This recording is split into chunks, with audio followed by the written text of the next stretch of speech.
Hey everybody, it's Barbara. Thank you so much for checking the video out.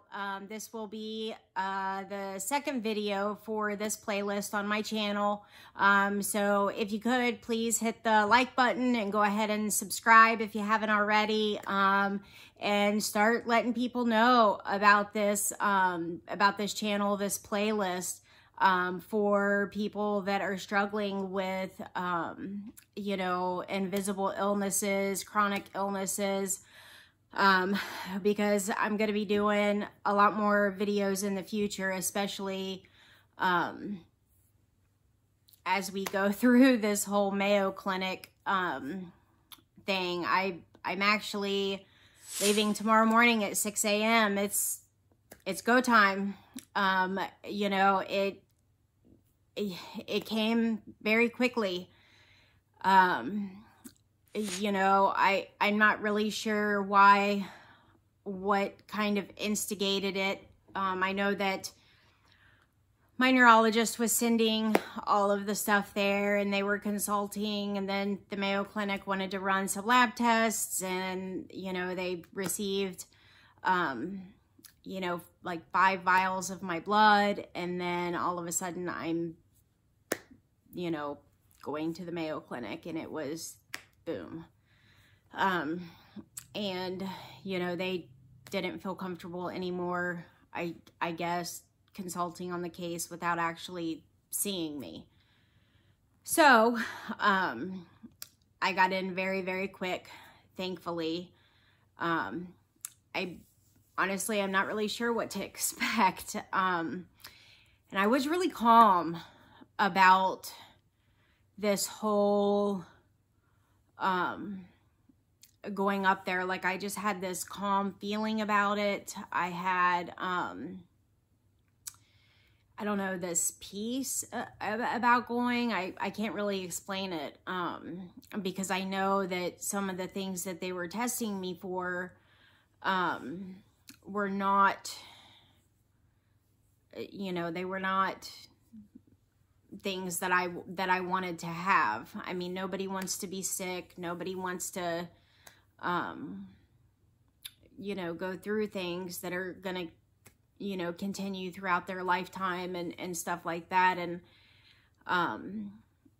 you know, I've been told throughout the last 5 years of, you know, there are certain things I have to accept on this road.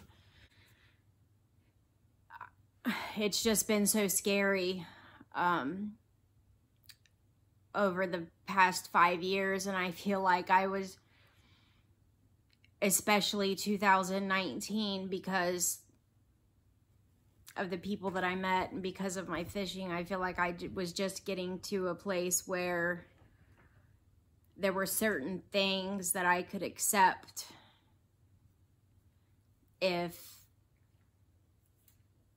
I knew that I had seen the worst of my disease, if I knew that my daily living wasn't going to get any worse, it was like I was almost bartering, you know, with my illness. Like, hey, I'll, you know, make a deal with you. Like, I'll put up with you as long as you don't get any worse, which sounds ridiculous, but it was just how I had to put things in my mind to not give up.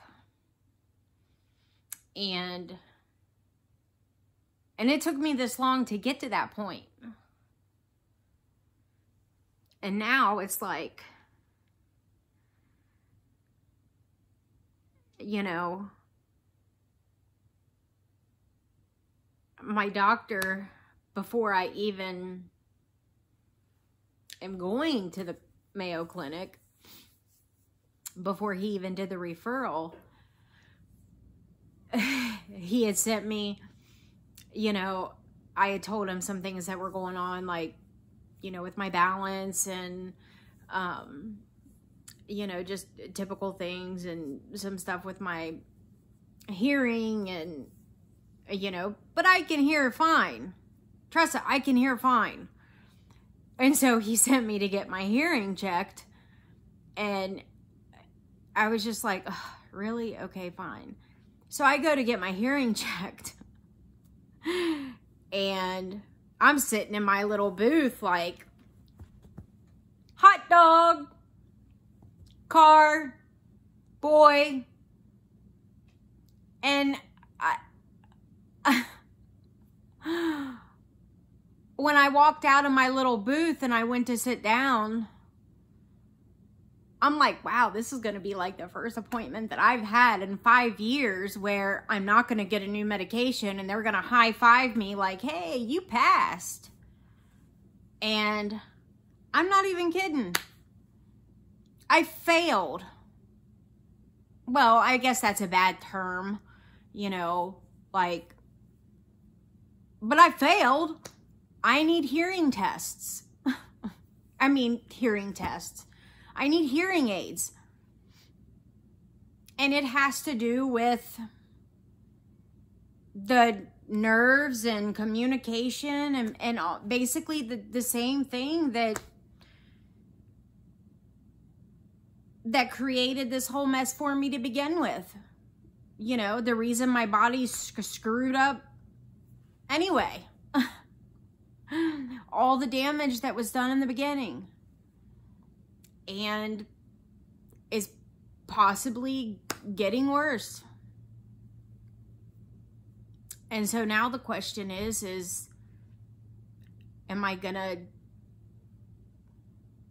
have these periods where I'm bad for a couple of months and I bounce back?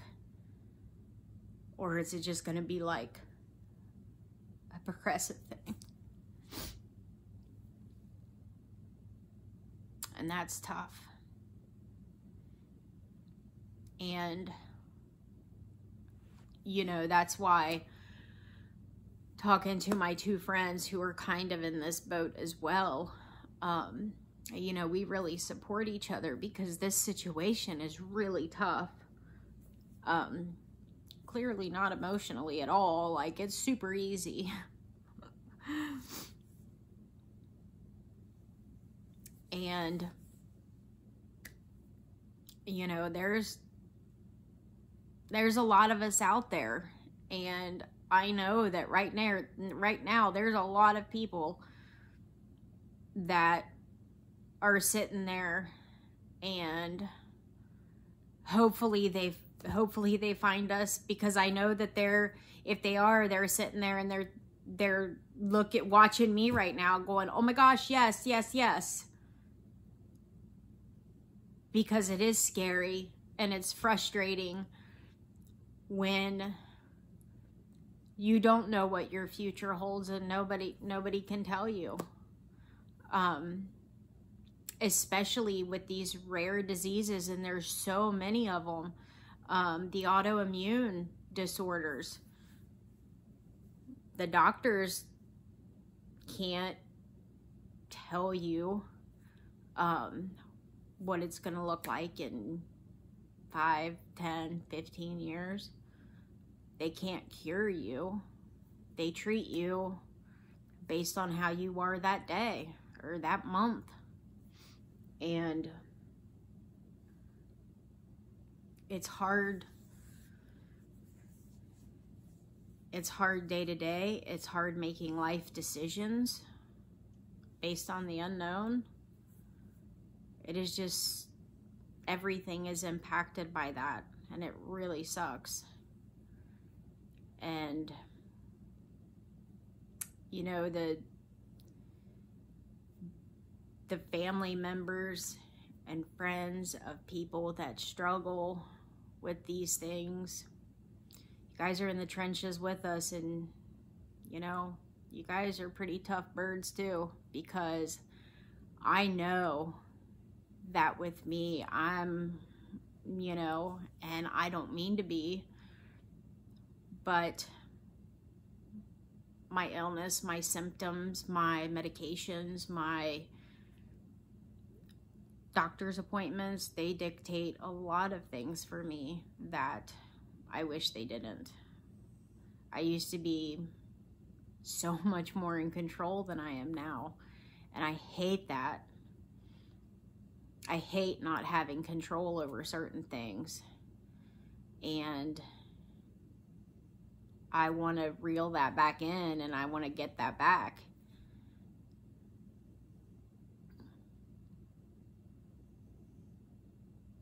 And I'm not going to have a whole lot of expectations for this trip up there, that I'm gonna go up there and be cured. I know better. I know that they saw stuff. Again, they consulted with my doctors in 2015, and I know that they've seen my recent stuff, and I'm not gonna hold expectations where I know I'm gonna be let down.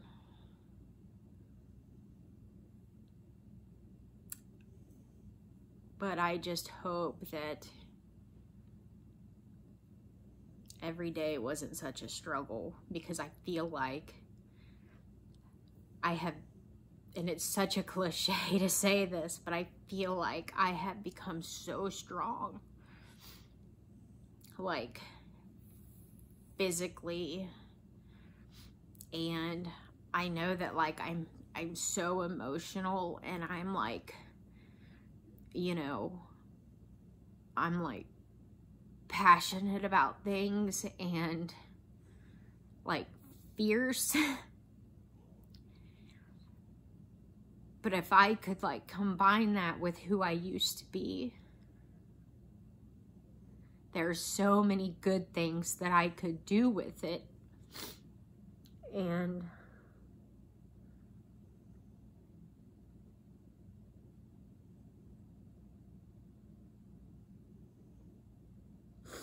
I'm so sorry.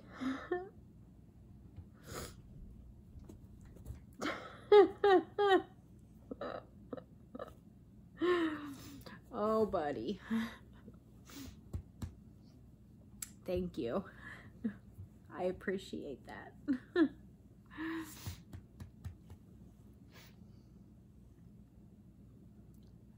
But if I could combine with what I've gained from this experience with who I used to be, I just feel like there's so much good I could do with it. And then it's hard because I don't know that I'll get that opportunity. So it's difficult.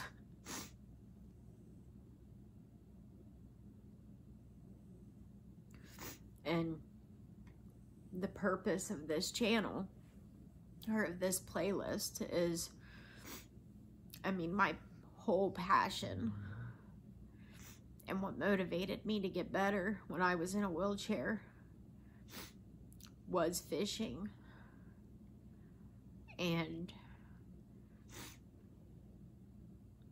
when I was told that I was never going to walk more than 30 steps on a walker, man, it lit my fire. And I was determined for that not to be true. And I wanted to be on a boat, and I prayed that fishing wouldn't be taken away from me. And as you can see, it was not. And I still pray that that doesn't happen.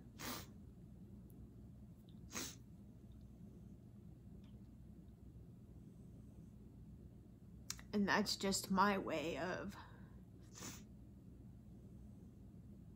like, that's my peace. That's where I feel normal.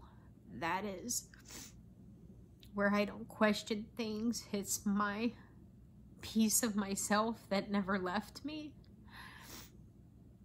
It's my only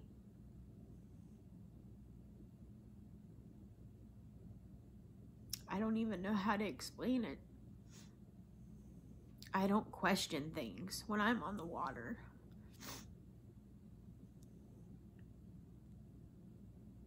But I want to do this playlist because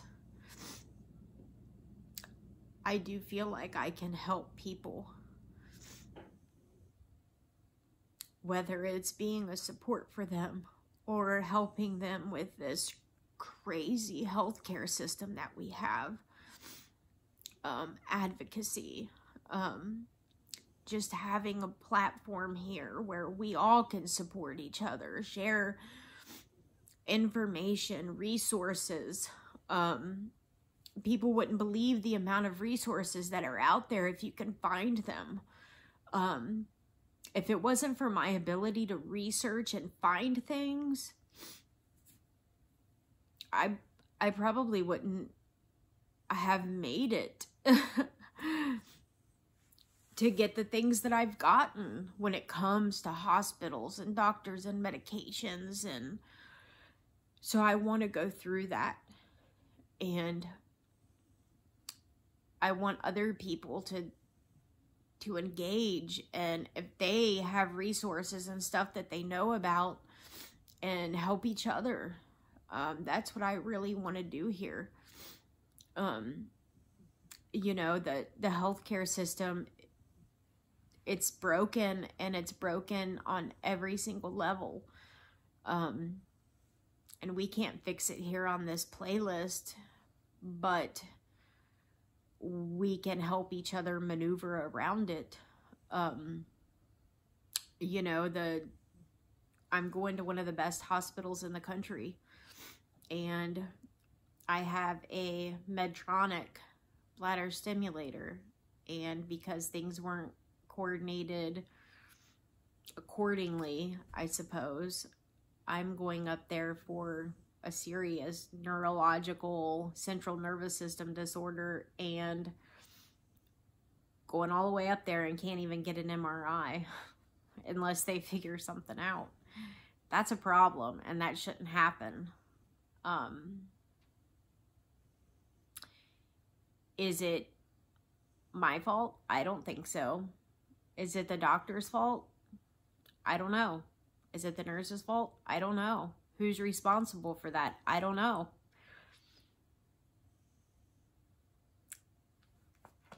In my opinion, the way that insurance works and the way that they're doing the scheduling, and doctors can only have 10 to 15 minutes, and the way that everything is being done is just not right. And it's the patients that are paying.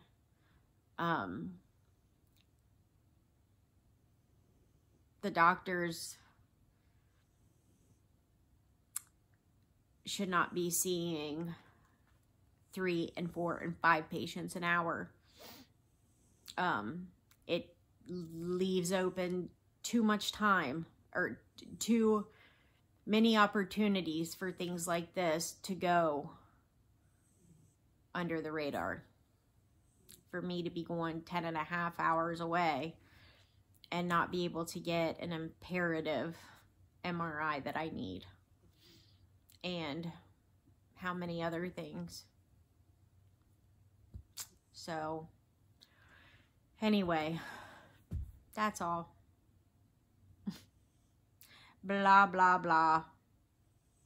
So, yeah. If this sounds interesting to you, then just go ahead and hit the subscribe button, and we will chat and share, you know, share your stories, share your feelings. You know, like, I know that it can get ooey gooey, but you know what? That's what these invisible illnesses do, you know? And yeah, it sucks, but we learn how to manage them somehow. I don't know how, but we do, because we're here. And it takes pretty tough people to do that.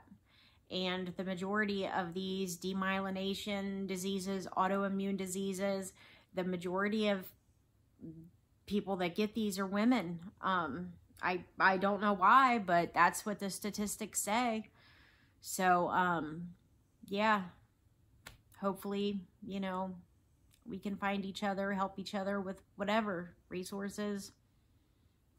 And I'll keep everybody updated about the lovely trip to the Mayo Clinic and me turning into a lab rat. So, alrighty, that's all for now, and have a great day, week, whatever. Love you guys. Be good.